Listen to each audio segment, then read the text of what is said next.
tudo bem com vocês? Hoje eu trago um tema muito importante para a história do Brasil. É o processo que vai levar à independência do Brasil, tá bom? Então, qual é a ideia aqui hoje? É falar um pouquinho desse caminho que vai levar à separação do Brasil, né, em relação aos portugueses, ou seja, o rompimento do Brasil com Portugal, beleza? E isto tudo é acompanhado de uma trama muito bacana que envolve diversos interesses e também vários conflitos, uma vez que existiu também um processo de resistência. É muito bacana a gente compreender esse período aí, né, desse processo que vai levar à independência do Brasil, porque logo após eu vou soltar os vídeos sobre primeiro reinado, período regencial, segundo reinado, que eu acho é um momento da história do Brasil muito rica, muito legal. Eu gosto demais disso aí. Espero que eu possa contribuir com a formação de vocês aí, tá bom, galerinha? Mas, como eu sempre digo, onde que nós nos resolvemos? Lá nos slides, porque lá nós iremos analisar os slides um por um e vamos conversar um pouquinho, né, sobre cada um, beleza? Então aí eu começo aí com essa tela maravilhosa aí do Pedro Américo. O nome da tela é O Grito do Ipiranga, tá bom? Enfim, faz referência, né? A ideia é que ele tá lá no Rio e faz aquele famoso gritão: independência ou morte, né?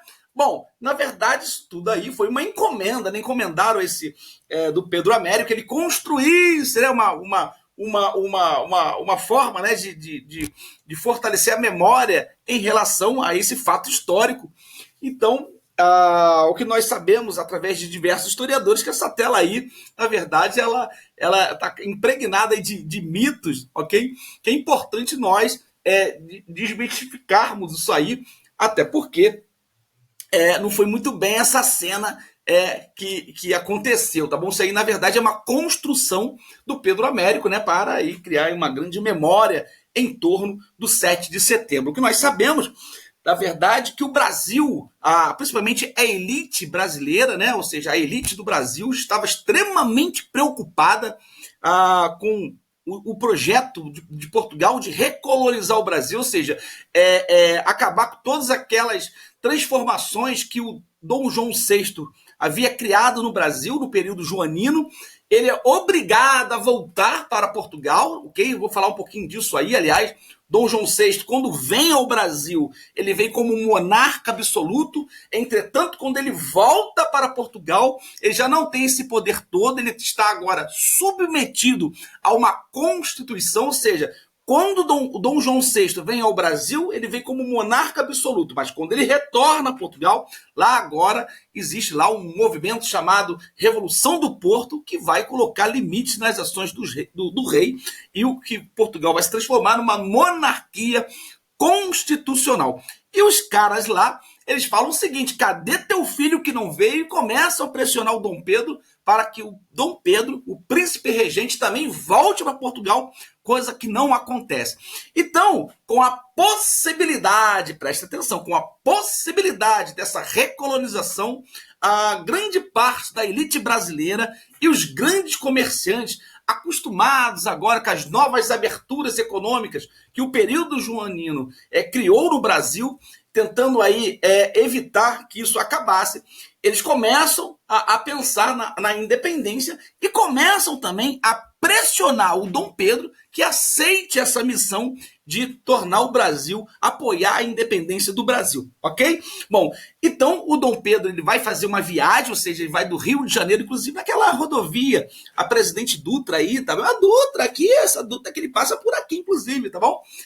Uma viagem que demorou a cavalo, na verdade a gente sabe que foi mula, tá bom? De 6 dias, ok? E ele vai parando em diversas cidades, né, do Rio até São Paulo, para angariar um pouco de apoio. Ele bate papo com alguns comerciantes, tem umas cenas engraçadas. Ele para lá numa cidade chamada Bananal, no Rio de Janeiro, e ele não é reconhecido lá pelas pessoas, né? Aliás, as pessoas sabiam que o Dom Pedro viria até essa fazenda para fazer lá para almoçar, mas quando ele chega lá, ele não tem os trajes imperiais como está aparecendo nessa tela aí, tá vendo? O pessoal tudo aqui arrumadaço, tá vendo? Uns cavalos imponentes. ele aqui no centro erguendo essa espada, né? Tudo isso aqui, na verdade, é uma construção simbólica através da arte, né? Que quer tentar aí mostrar, né, um Dom Pedro imponente em cima dos cavalos. Outra coisa que é bacana nessa tela que não existiu aqui, ó, você vê aqui a ideia de uma grande comitiva, ou seja, pessoas que estão apoiando, bem numeroso, tá vendo? E a gente sabe, na verdade, através de estudos de historiadores que se debruçam para compreender esse período aí da história, a gente sabe, na verdade, que não passavam aí de 14 pessoas que apoiavam o Dom Pedro I. E a gente também sabe também, existem muitos registros disso, que o Dom Pedro até estava passando mal, estava aí com uma diarreia muito grande, ok? E na verdade ele não está nesse cavalo imponente, não. Ele estava numa mula, ok? Até porque ele volta depois de Santos para ali no Rio Ipiranga, naquela região ali onde tem um museu do Ipiranga. E ele vai dar esse grito aí, na verdade, lá na Casa do Grito, que fica assim uma colina, ok? Não exatamente no Rio, como é pregado, né, nos livros, tá bom? Tem muita coisa aí bacana, tá bom? Então, na verdade, essa mula aí que eu falei para vocês, ela era usada, esse animal era usado em grandes viagens, tá bom, queridos? Então, lembrando que essa cena aí é criada pelo Pedro Américo de propósito, tá bom?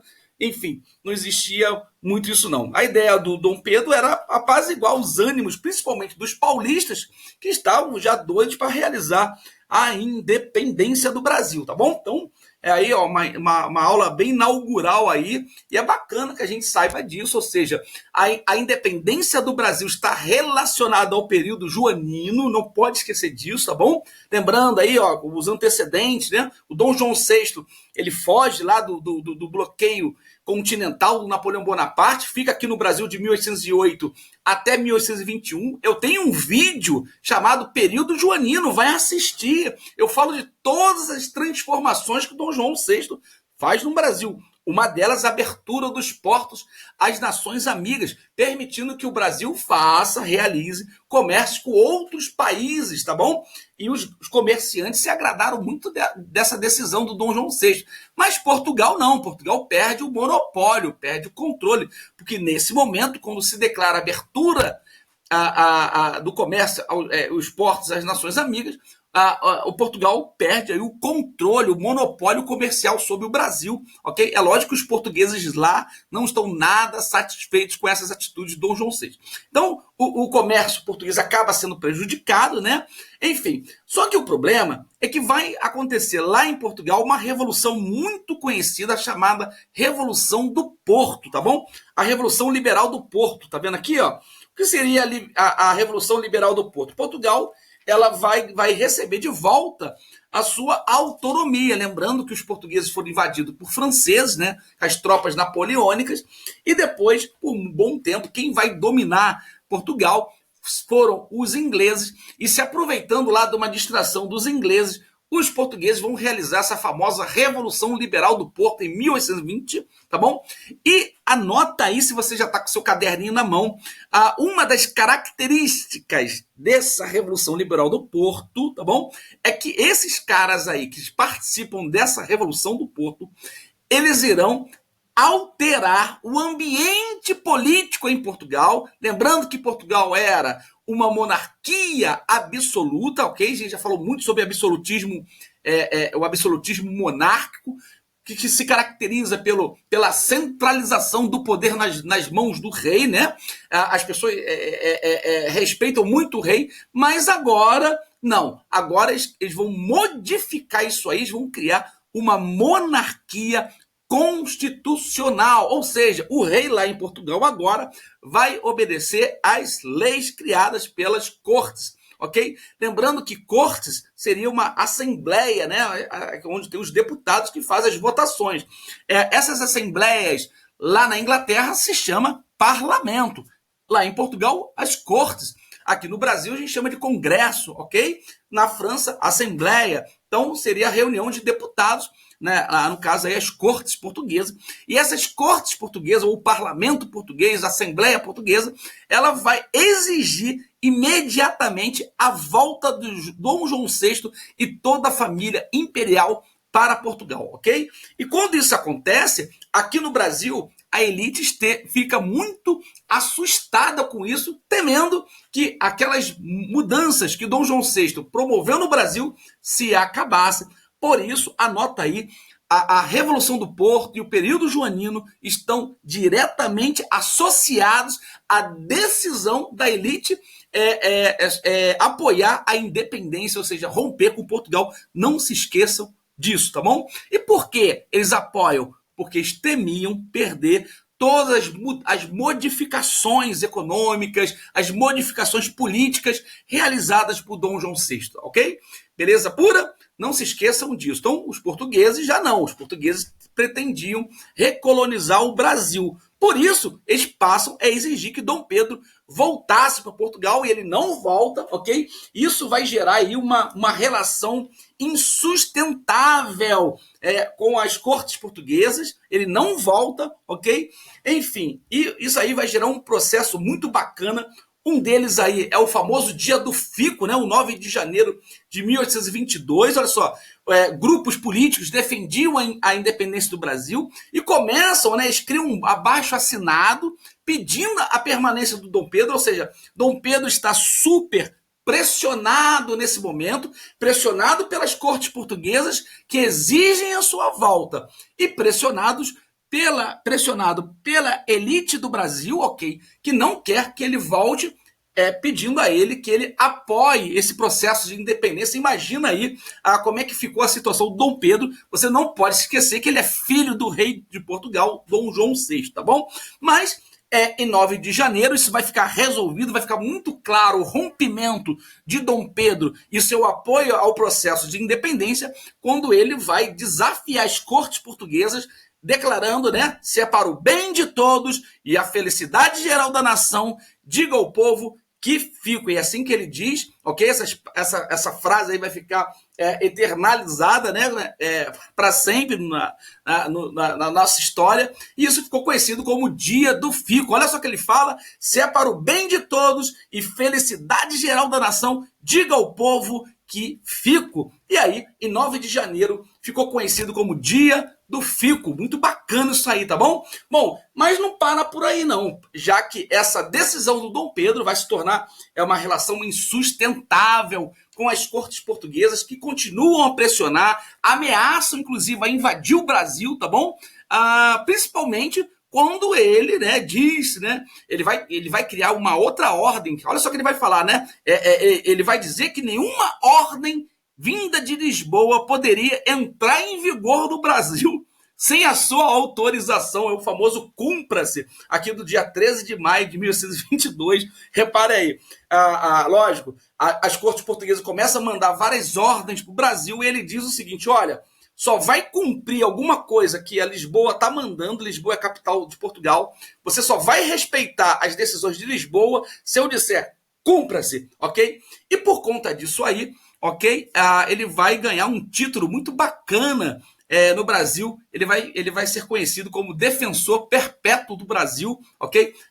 O Dom Pedro I, ele tem esse título muito bacana, defensor perpétuo do Brasil, por causa disso aí, tá bom? Dessas atitudes dele, ok? Então, olha aí, ó, isso aqui é legal, esse finalzinho tá escrito aqui, ó. A independência ela é controlada pela classe dominante. A classe dominante ela sempre vai procurar não permitir muita participação popular, tá bom? Só vai permitir a população, né, que a população participasse no processo de guerra, essas coisas. Mas nas decisões políticas e nas decisões econômicas, a classe dominante não vai permitir de forma alguma que os populares participem dessas decisões, tá bom? Porque era interesse da classe dominante, não pode se esquecer disso, principalmente a classe dominante agrária, dona dos latifúndios, das terras, que não houvesse qualquer mudança à nossa estrutura econômica, ok? Que continuava sendo agrária, latifundiária, escravista e principalmente dependente do mercado externo. A classe dominante ela não quer alterar essa estrutura econômica e política no Brasil, ok? Por isso, eles vão, na medida que eles realizam a independência do Brasil, eles vão o tempo todo evitar que as massas populares participem desse processo, né, de construção do novo Estado brasileiro. Lembrando que o Brasil era uma colônia, agora ele passa a ser um Estado, uma nação, né, que tem que ter regras. Daí a importância do Dom Pedro convocar uma Assembleia Constituinte para elaborar uma Constituição, beleza? Mas deixa esse assunto um pouquinho mais à frente, ok? Aqui as principais causas da independência, muito bacana isso aí, ó, vontade da elite política, né, em conquistar autonomia, eles querem romper com Portugal para assumir as decisões. Existe aí um desgaste do sistema do controle econômico, porque os portugueses querem cobrar impostos, a elite não quer mais pagar tudo isso, enfim, beleza? O Dom Pedro, com isso aí, ele vai receber apoio da elite, tá bom? A elite acredita, anota isso que é muito importante vocês saberem, eles reconhecem que é necessário ter aí uma pessoa que é extremamente respeitada, é a ideia de um imperador. O José Bonifácio de Andrade Silva, esse camarada é muito bacana, é pouco lembrado na história, teve uma participação muito bacana nesse processo, né, da independência do Brasil, um camarada extremamente inteligente, que tem uma carreira política de fazer inveja a muitas pessoas, mas também uma carreira acadêmica e científica extremamente respeitável, ok? Esse José Bonifácio, que nasceu em Santos, morre em Niterói, no Rio de Janeiro. José Bonifácio, ele foi membro, inclusive, da Academia de Ciência de Lisboa. Olha, um brasileiro sendo extremamente respeitado na Europa. Ele inclusive, vai lecionar na Universidade de Coimbra, uma das principais universidades da Europa na época, ok? E vai participar também de diversas missões científicas, tá bom? Então, além dele ter grande influência política no processo de independência do Brasil, o José Bonifácio também, ele tem uma carreira, científica extremamente importante, inclusive um camarada que estudou muito agricultura, minérios. Ele era também um homem muito liberal do pensamento, por quê?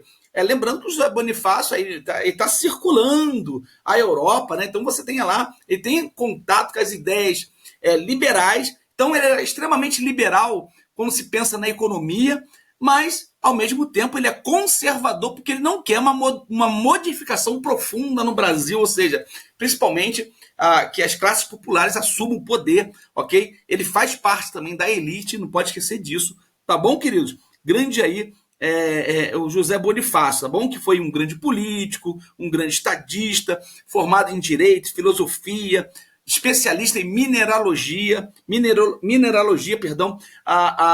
Ele vai ter uma atuação muito efetiva no processo de independência do Brasil, muito bacana mesmo, tá bom?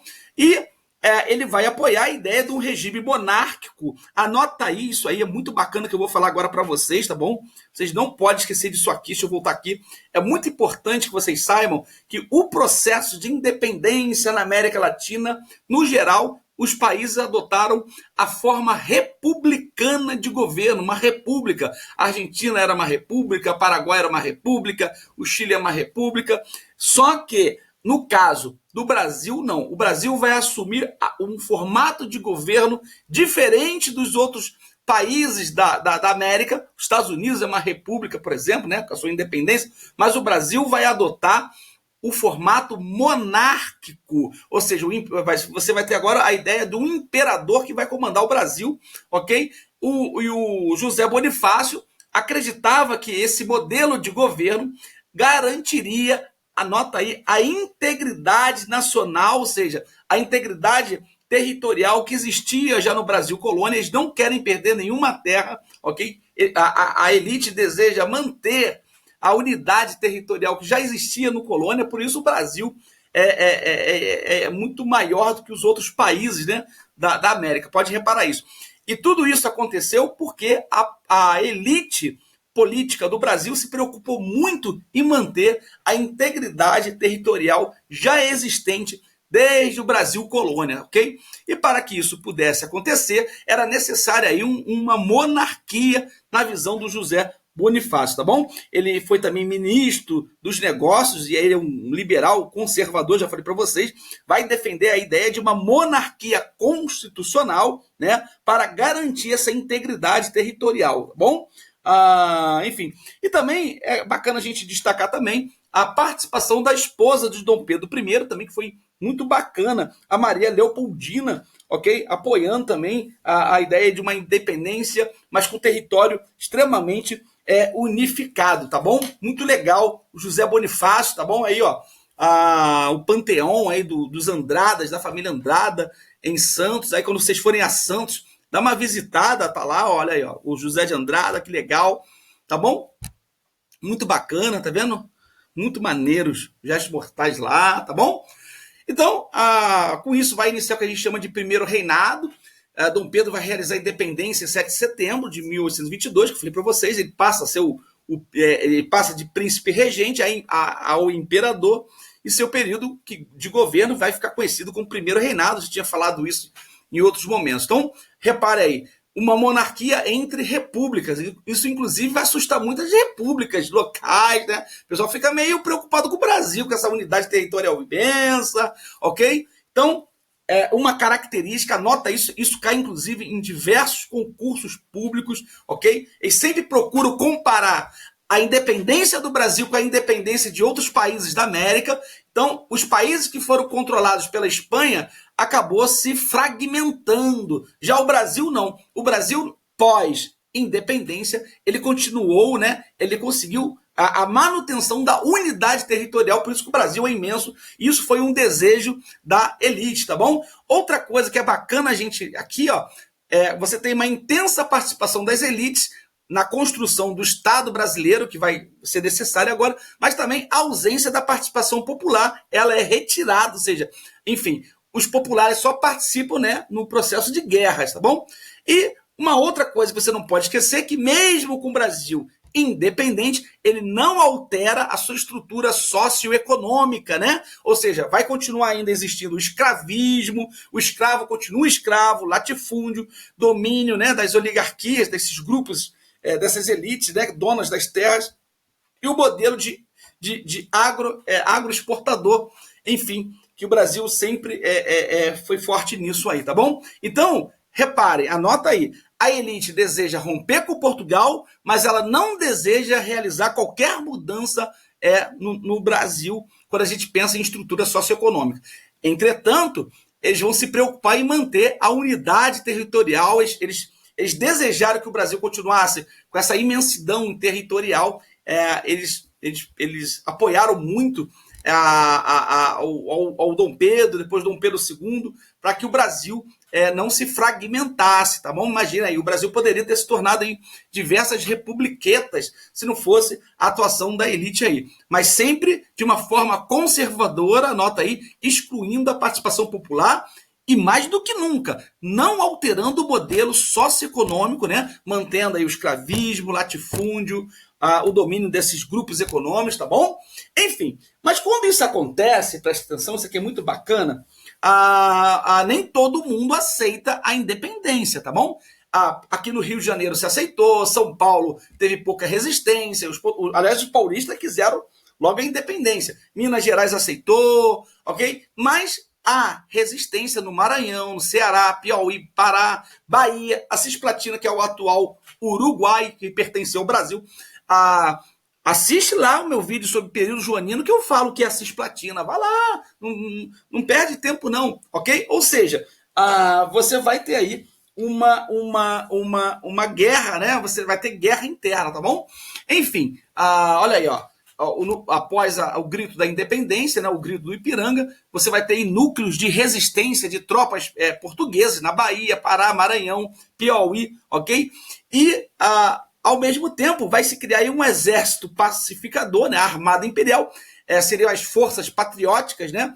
Mas o que a gente precisa saber é que o Dom Pedro, ele não contava com um exército preparado para isso. Não havia exército no Brasil, ok? O que existia uma pequena marinha, não tão organizada, tá bom? Então, outro problema do Brasil, o Brasil não tinha tantas estradas confiáveis, ok? E muitas estradas nem existiam, estradas que ligam o Brasil inteiro hoje, que é possível você, por exemplo, transitar o Brasil por várias rodovias, naquele tempo não existia. Como é que você conseguia atingir os grandes pontos do Brasil? Indo pelos rios ou pelo litoral, enfim. Mas era necessário aí uma marinha, né? Armada é a marinha, como a gente chamava a marinha na época. E aí você vai precisar, aí que entra o papel do Dom Pedro, ele vai começar a contratar, anota aí, mercenários, tá bom? Pessoas que querem ganhar dinheiro e vão lutar contra essas resistências aí que eu falei para vocês, tá bom? Com dois caras aí muito bacana, né? Você não tem aí, no momento, um exército organizado, você não tem um contingente de pessoas preparadas para sufocar essas resistências. O que você vai fazer, né? O que você vai fazer? Então, o Dom Pedro vai contratar principalmente mercenários, ok? Para lutar nesses núcleos de resistência. O que vai acontecer? Dois mercenários são bem conhecidos. Um é o Pierre Labatut, né? Labatut, que ele vai organizar o exército, vai apoiar a marinha. Mas o Lord Cochrane, ele vai ser um grande, eu diria, um grande herói nesse processo aí, mas que não é lembrado na história. O Lord Cochrane, ele é um inglês e ele vai ser contratado, ele é um mercenário, é um cara que tá vindo aqui, né? Ele vem aqui para ganhar dinheiro, é isso que é ganhar dinheiro. Já viu esse filme aí, Os Mercenários? É meio que isso, tá bom? E ele vai organizar essa armada, ele vai dar muita força à marinha, né? Para poder resistir, né? Combater essa resistência. Como disse para vocês, existiu guerra de independência no Brasil, não pode esquecer, ok? E ele vai fazer várias ações, né? O Lord Cochrane, ele vai fazer várias ações, como impedir reforços dos portugueses, vai impedir abastecimento de tropas, vai cortar a entrada de suprimentos, principalmente os suprimentos que chegam a Salvador, que é uma cidade muito importante nesse período. Ainda é, lógico, mas no processo aí nesses núcleos de resistência, Salvador tinha uma grande resistência, tá bom? Por causa do número de portugueses, assim como o Pará também. E o Lord Cochrane, ele vai, eu diria, organizar essa marinha, ok? Ela vai dar uma força ofensiva, eu diria isso, para combater esses núcleos de resistência. E aí Dom Pedro vai apelar para os mercenários que eu falei para vocês, tá bom? Enfim, os portugueses querem retomar o controle do Brasil, impedir a independência, e os brasileiros eles começam a apoiar essa atitude do Dom Pedro, porque eles querem justamente a independência, tá bom? É isso aí que a gente não pode esquecer, tá bem? E, enfim, essas cargas que são tomadas, esses navios de suprimentos, isso tudo é tomado, confiscado, pessoas que não apoiavam a independência também tinham seus bens confiscados, existia toda uma pressão aí para acabar com esse processo de independência, tá bom? Então, como a gente falou aí, a independência do Brasil não foi aceita em todo o país, ok? Bahia, Piauí, o Pará, Maranhão, província cisplatina, que é o Uruguai, enfim. Mas você tem aí uma grande batalha, a Batalha do Pirajá, que inclusive é comemorada até hoje, ok? É o dia 2 de julho, é feriado lá na Bahia, né? Festeja a independência, justamente essa Batalha do Pirajá, quando o povo vai derrotar esses soldados portugueses, né? Para proteger aí o imperador, tá bom? E grande destaque aí é a Maria Quitéria, é muito bacana a Maria Quitéria, eu gosto muito de falar da Maria Quitéria, ela é considerada a heroína da independência, muito bacana, né? Inclusive lá na Bahia, todos os cidadãos que se destacam, eles ganham uma medalha chamada Medalha Maria Quitéria, ok? A Maria Quitéria, ela é filha de portugueses, de um português, perdão, e ela perdeu a mãe muito cedo, ela cuidava dos irmãos, uma menina muito íntegra, mas ela gostava de caça, ela sabia manejar armas, ela sabia muito de estratégias de combate, e ela pede, ela é uma mulher muito à frente da sua época, eu diria isso, né? Ela é uma mulher de vanguarda, ela tem aquele pensamento, ela seria a nossa Joana d'Arc, né? Quando eu falei para vocês da Guerra dos 100 Anos, nós estudamos a Joana d'Arc, não é isso? Eu diria que a Maria Quitéria é a Joana d'Arc brasileira. Por quê? O pai dela não apoia que ela participe nas tropas do imperador, para participar dos combates, essas resistências à independência. O pai dela não apoia. Sabe o que ela fez? Ela cortou o cabelo, se fingiu de soldado e foi combater, tá bom? E com o passar do tempo, muitas vitórias, ela deu contribuições assim que as pessoas ficavam espantadas. Aí descobriram que ela era uma mulher, né? E o Dom Pedro ficou sabendo disso, vai condecorá-la. Enfim, ela vai ser levada a cadete, muito, muito legal, sabe?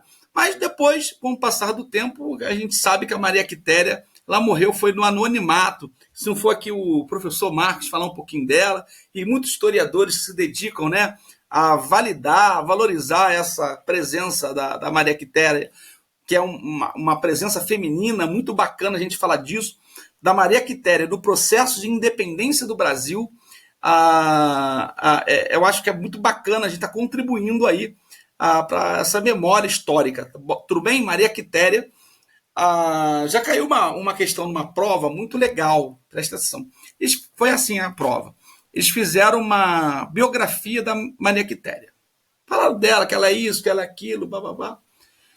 E aí, uma pergunta final. Maria Quitéria participou de qual processo, de qual movimento político no Brasil? E aí colocaram várias opções. Uma delas, Guerra de Canudos, colocaram no regime civil-militar, Guerra da Independência do Brasil, o que seria a correta, tá bom? Então é muito legal vocês saberem quem foi Maria Quitéria para poder situá-la no seu contexto histórico. Às vezes caem esse tipo de pegadinha nas provas, tá bom, galerinha? Mas vamos lá. Então aí a Maria Quitéria, depois você para a tela, tá bom? E dá uma lida aí. Show de bola? Bom, vamos falar um pouquinho do reconhecimento da independência aí, que é legal a gente falar disso, tá bom? Então o Brasil consegue, eu diria, preste atenção, o pós-independência, anota isso aí. No pós-independência, nós temos 2 desafios, ok? Beleza? Eu tenho 2 desafios. Eu não, o Dom Pedro. Dom Pedro I tem 2 desafios. O primeiro desafio é eliminar esses focos de resistência, né? Resistência à independência, ele precisa acabar com isso. E como ele fez? Com muito autoritarismo, confiscando bens, pagando mercenários para poder combater esses núcleos de resistência, fortalecendo a nossa marinha, ok? Enfim. E depois ele precisa organizar a vida política no Brasil. Para isso, ele vai convocar uma Assembleia Constituinte para elaborar uma Constituição. O Brasil agora é um país. Então, eu tenho esse desafio interno. Na verdade, são 2. Acabar com os focos de resistência à independência, e eu tenho aí também o desafio de organizar a vida política do Brasil, ou seja, criar aí um conjunto de regras que nós chamamos de Constituição, beleza? Então ele precisa organizar a vida política no Brasil. E quais seriam os desafios externos? Os desafios externos, na verdade, é obter o reconhecimento. Afinal de contas, Portugal não aceita a nossa independência, por mais que tenha perdido nesses combates aí, e ele precisa, o Brasil, obter o reconhecimento de outros países para que a gente possa nos relacionarmos como um país soberano. Ou seja, Dom Pedro I ele precisa o reconhecimento da nossa soberania, fazer que os países aceitem que o Brasil agora é um país independente, beleza? E aí é o desafio externo aí, tá bom? Então vamos ver como é que funcionou essas coisas? Vamos lá, tá bom? Isso aí é muito bacana a gente saber. O primeiro país a reconhecer a nossa independência foram os Estados Unidos, depois o México. Bom, Portugal ele vai reconhecer a nossa independência em 1825, mas vai exigir aí uma indenização, ok? uma indenização. Portugal vai exigir, embora 2 bilhões de libras esterlinas, ok? Eles chegam para o Brasil e falam assim, olha, eu aceito a independência, mas vocês irão pagar 2 milhões de libras esterlinas para que eu possa reconhecer a sua independência. Bom, o Brasil não tem dinheiro. Sabe o que vai acontecer?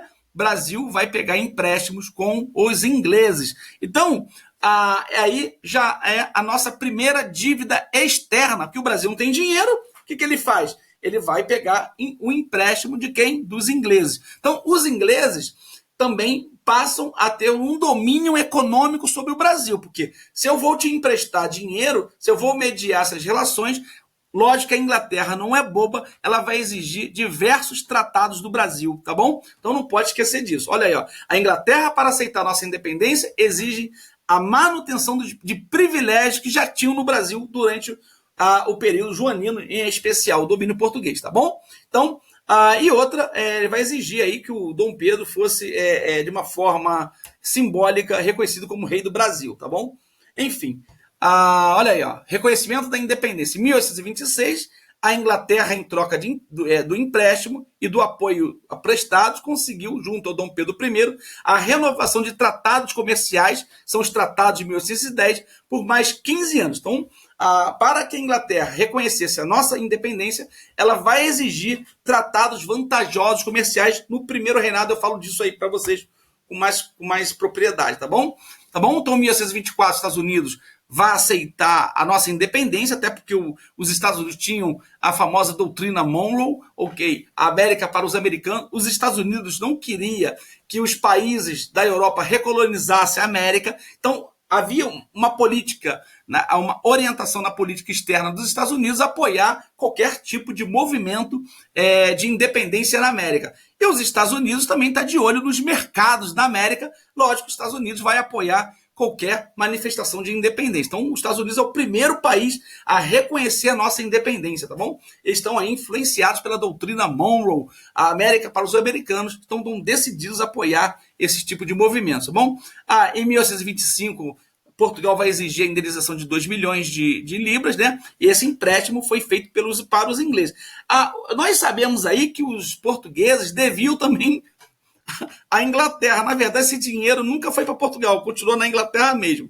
Muito engraçado isso aí, né? E os ingleses vai exigir a manutenção de tarifas alfandegárias, ou seja, vantagens comerciais para poder, eu diria, apoiar a nossa independência. E também vai pedir para o Brasil acabar com o tráfico de escravos, o tráfico negreiro.